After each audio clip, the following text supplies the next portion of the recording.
خیبر پختونخوا میں کوئی جھوٹی نبوت کا دعوے دار آیا تھا تو پشاور کے ہائی کورٹ میں غازی فیصل بھی آیا تھا، اور جب امریکہ آیا تھا تو اس وقت مولا عمر مجاہد بھی آیا تھا۔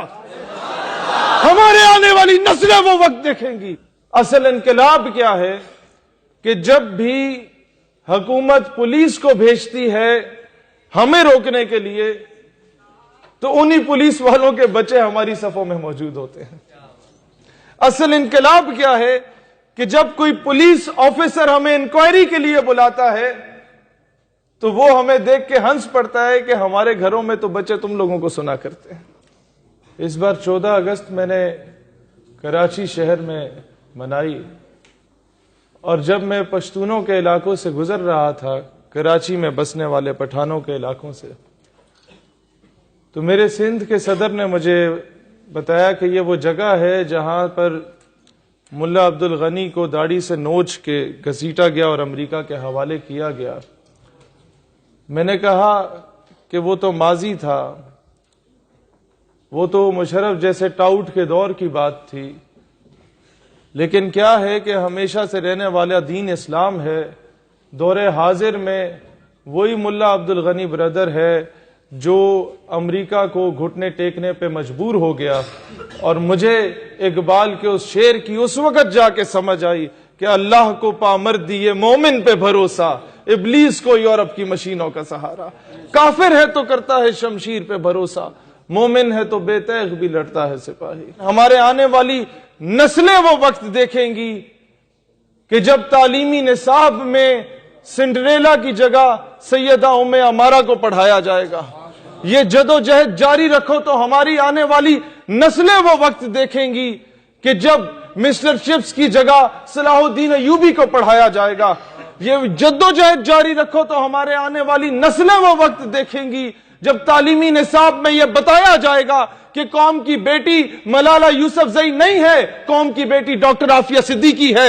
ہماری جدوجہد جاری رہے گی تو پھر یاد رکھو کہ آنے والی نسلیں وہ وقت دیکھیں گی کہ جب تعلیمی نصاب میں یہ پڑھایا جائے گا کہ قوم کا ہیرو ڈاکٹر عبدالسلام نہیں، قوم کا ہیرو ڈاکٹر عبد القدیر خان ہے۔ ہماری آنے والی نسلیں وہ وقت دیکھیں گی کیوں اور یہ کیسے ہوگا۔ Every action has a reaction. Every false propaganda, every fake narrative has a counter narrative.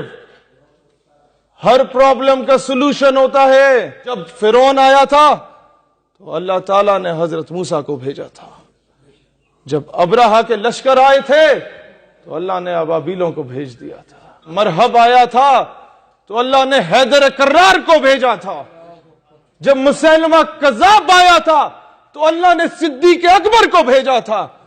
جب راجپال آیا تھا تو غازی علم الدین بھی آیا تھا۔ جب سلمان تاثیر آیا تھا تو ممتاز قادری بھی آیا تھا۔ جب خیبر پختونخوا میں کوئی جھوٹی نبوت کا دعوے دار آیا تھا تو پشاور کے ہائی کورٹ میں غازی فیصل بھی آیا تھا، اور جب امریکہ آیا تھا تو اس وقت مولا عمر مجاہد بھی آیا تھا۔ ہمارے آنے والی کہ جب بیت المقدس اور مسجد الاقصی کو آزاد کروانے کے لیے مسلمانوں کا لشکر روانہ ہوگا تو اس میں سے پہلا دستہ جو روانہ ہوگا وہ افواج پاکستان کا دستہ ہوگا۔ اپنی جدوجہد جاری رکھو نوجوانوں، تو ہمارے آنے والی نسلیں وہ وقت دیکھیں گی کہ جب پاکستان اپنے فیصلے خود کرے گا۔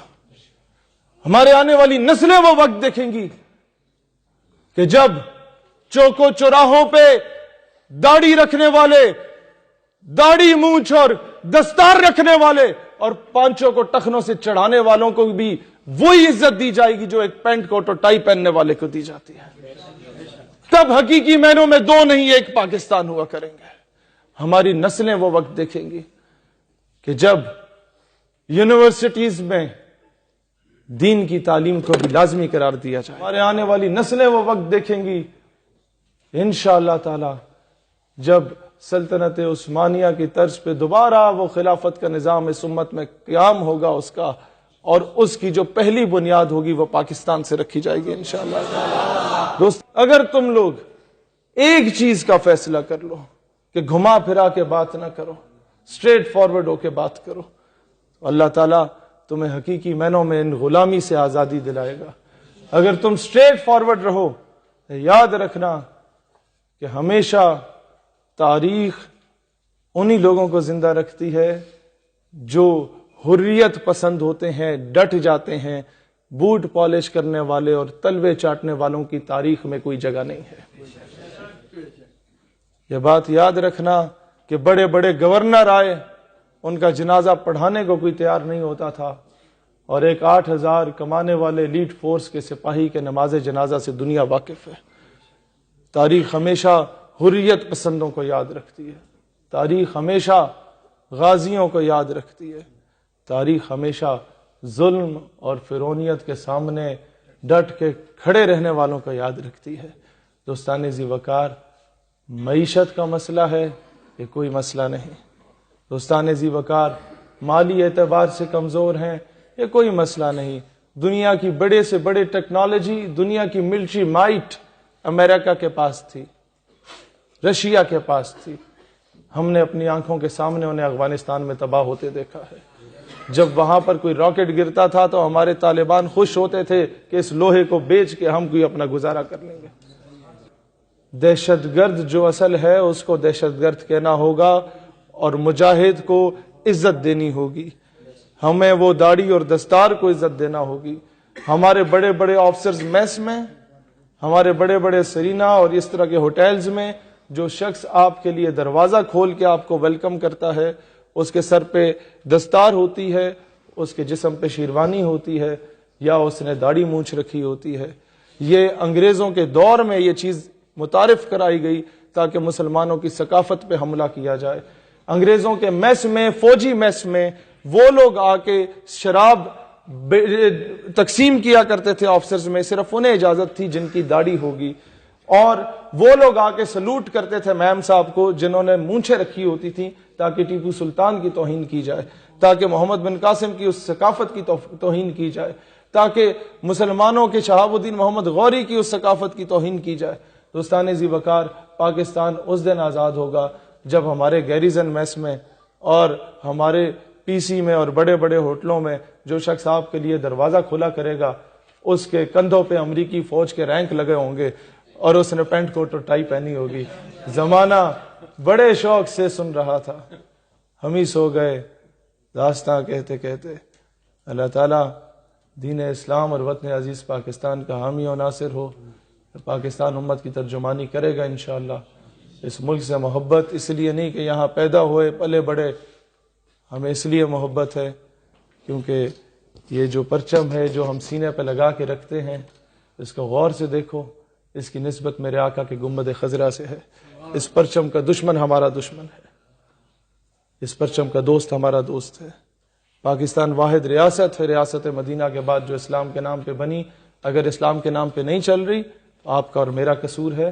ہم نے قیمے والے نان پہ اور بریانی کی پلیٹ پہ ہر 5 سال کے بعد اپنے ضمیر پہ سمجھوتا کیا، اپنے ایمان پہ سمجھوتا کیا۔ دوستان ذی وقار، آج منظم ہو کے، متحد ہو کے، اس 5th جنریشن وار کے ایرا میں بھی، جہاں پر ہم لوگ جنرل امجد شعیب جیسے لوگوں کا نام لے کے لتاڑتے ہیں کہ ان کو جرت کیسے ہوئی کہ اسرائیل کی حمایت میں انڈائریکٹلی بات کرے کہ ڈیبیٹ ہو سکتی ہے، جہاں یہ 2 ٹکے کے لوگ کامران خان جیسے صحافی بات کرتے ہیں، جہاں انہیں لتاڑتے ہیں، وہیں ہماری رسپانسبلٹی بنتی ہے کہ سیاچن میں اور LOC میں جو فوجی اپنی جانوں کا نذرانہ دے رہے ہیں ان کو ہم سلوٹ بھی کیا کریں، تبھی جا کے پاکستان مستحکم ہوگا۔ جیسے میں ہمیشہ پنجاب میں لوگوں سے کہتا ہوں کہ یہاں تمہیں کوئی ریڑھی لگانے والا پٹھان نظر آئے تو اسے سینے سے لگاؤ گے تو پاکستان مضبوط ہوگا۔ اسی طریقے سے میں خیبر والوں سے بھی کہتا ہوں، کوئی پنجابی نظر آئے تو اسے دال خور نہ بولو، اسے اپنا پاکستانی سمجھ کے سینے سے لگاؤ۔ پہلے ہم مسلمان ہیں، پھر پاکستانی ہیں، اس کے علاوہ ہماری کوئی پہچان نہیں ہے۔ بہت شکریہ، جزاک اللہ۔